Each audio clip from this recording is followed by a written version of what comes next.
7 घंटे की मैराथन चर्चा है आज महिला आरक्षण वाले नारी शक्ति वंदन अधिनियम पर, जो देश की नई संसद में हो रही है।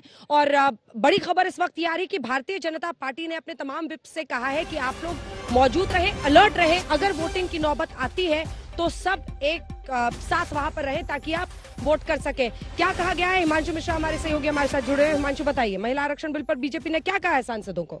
देखिए, बिल्कुल अंजना, 3 लाइन की विप जो है पहले ही जो है वो बीजेपी ने जारी कर दी थी अपने सांसदों को।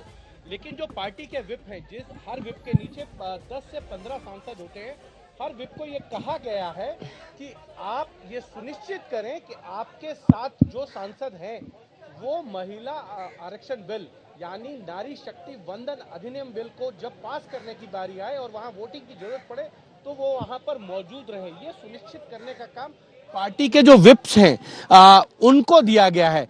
तो विप पहले जारी की गई है और पार्टी के विप्स होते हैं, एक चीफ विप होता है, उनके नीचे लगभग 30 जो है वो विप हैं। तो वो अपने अपने नीचे जो सांसद हैं उनको तय करेंगे कि हर सांसद वहां पर मौजूद रहे जब ये बिल पास करने के लिए लाया जाए अर्जुन मेघवाल के द्वारा।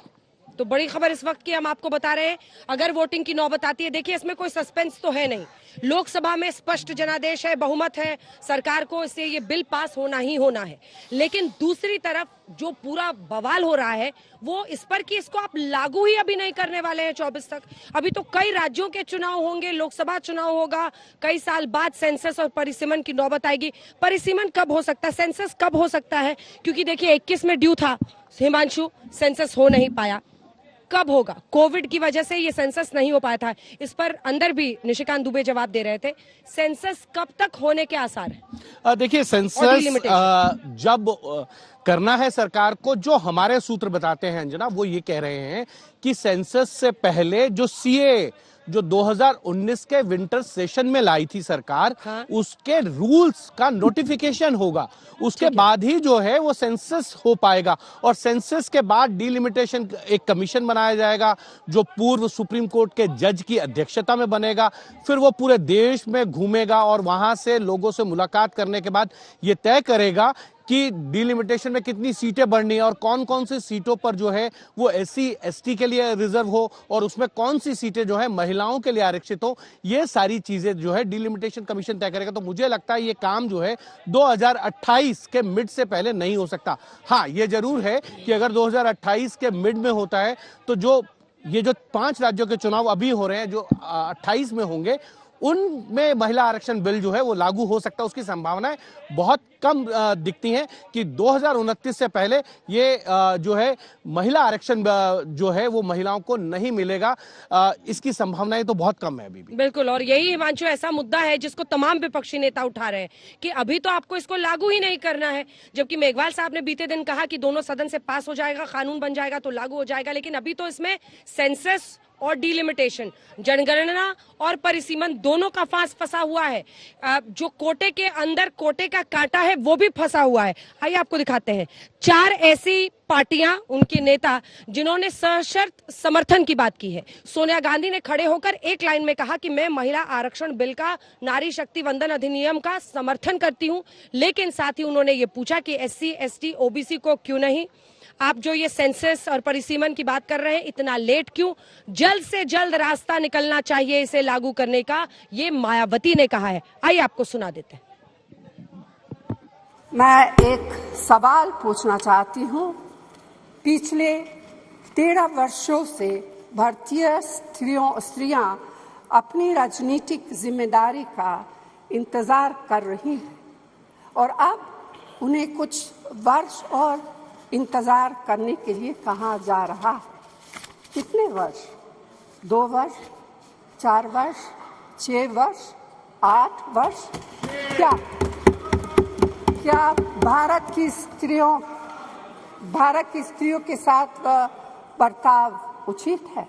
The crores and crores of my sisters who were waiting for this bill to be passed, my heart also sank when you said we had to wait for it and we don't know when actually the bill is going to be implemented. इस बात की भी केंद्र सरकार से पुनः ये appeal करती हूँ कि 33% महिलाओं के आरक्षण के अंतर्गत SC ST को जो आरक्षण दिया जाए तो उसे वर्तमान में लागू आरक्षण के अतिरिक्त दिया जाए। हो रहा अच्छी बात है, लेकिन इसके साथ साथ हमने बहुत सारी बातें कह दी है कि लागू तो करेंगे नहीं, तो इनको जो करना था एक हो जाना चाहिए था 21 में, हर 10 साल पर होता था, तो हो नहीं रहा है, तो इसलिए उसमें अपना डिले तो इसको हमेशा समय पर होना चाहिए। और दूसरी बात है कि उसमें हमने कहा है कि उसमें जाति आधारित भी सबका जनगणना कर लीजिए, ये हम लोगों का डिमांड है, वो तो भी हम ऐसे डिमांड किए, लेकिन हम सबको बता रहे हैं ना, देख रहे हैं महिलाओं के लिए कितना किया। तो जातीय जनगणना पर जेडीयू का जोर है, सशर्त समर्थन की बात तमाम ये दल कर रहे हैं। डिंपल यादव समाजवादी पार्टी की सांसद क्या कह रही हैं, सुन। नारी शक्ति वंदन विधेयक समाजवादी पार्टी की हमेशा से यह मांग रही है कि पिछड़ा वर्ग महिला तथा अल्पसंख्यक महिला को भी इसमें सम्मिलित किया जाए, इसमें उनको आरक्षण दिया जाए। लोकसभा और विधानसभा में तो यह बिल लागू होगा, लेकिन हम ये पूछना चाहते हैं कि राज्यसभा और विधान परिषद में भी लागू होगा कि नहीं लागू होगा।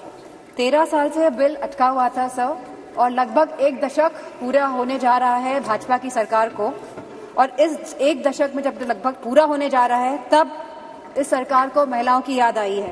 तो आखिर क्यों, जब यह 10 वर्ष पूरे होने जा रहे हैं सरकार को, तो महिलाओं की याद आई है अब। सर, मेरा यह सवाल है कि आने वाले चुनाव में यह लागू हो पाएगा कि नहीं लागू हो पाएगा, और जो विधानसभा के भी चुनाव होने जा रहे हैं, जो 5 राज्यों में होने जा रहे हैं, उसमें यह लागू हो पाएगा कि नहीं हो पाएगा यह महिला विधेयक बिल। सर, सवाल यह भी है कि जनगणना कब होगी, और यह सवाल इसके साथ यह भी है कि यह सरकार जातिगत जनगणना कराएगी या नहीं कराएगी। प्रधानमंत्री जी ने कहा था कि हमें सिद्धि की बात करी थी सर, तो साधना से ही सिद्धि की प्राप्ति होती है, और असली साधना तभी होगी जब हम महिलाओं को उनका पूर्ण आरक्षण देंगे, जब हम ओबीसी महिलाओं को इसमें इंक्लूड करेंगे, जब हम SC ST महिलाओं को इसमें इंक्लूड करेंगे, और जब हम अल्पसंख्यक महिलाओं को भी इसमें इंक्लूड करेंगे, सम्मिलित करेंगे। क्योंकि प्रधानमंत्री जी खुद 3 तलाक की बात करते हैं, तो मुझे पूरा भरोसा है कि इसमें अल्पसंख्यक महिलाओं का भी मान और पक्ष रखा जाएगा। और सर, मुझे पूरा भरोसा है सरकार पर कि समाजवादी पार्टी की जो यह मांग है वो इस पे श्रवण भी करेंगी, मनन भी करेंगी, और इसका निधि ध्यासन भी करेंगी। सर, मुझे पूरी उम्मीद है कि हमारी पिछड़ा वर्ग महिलाओं जो बहुत पिछड़ी हैं, जिनकी आप समझ नहीं सकते कितनी वो पिछड़ेपन से गुजर रही हैं, जैसे निशिकांत दुबे जी ने कहा था वो महिलाओं का दर्द समझते हैं, तो उनको पिछड़ी महिलाओं का भी दर्द समझना होगा।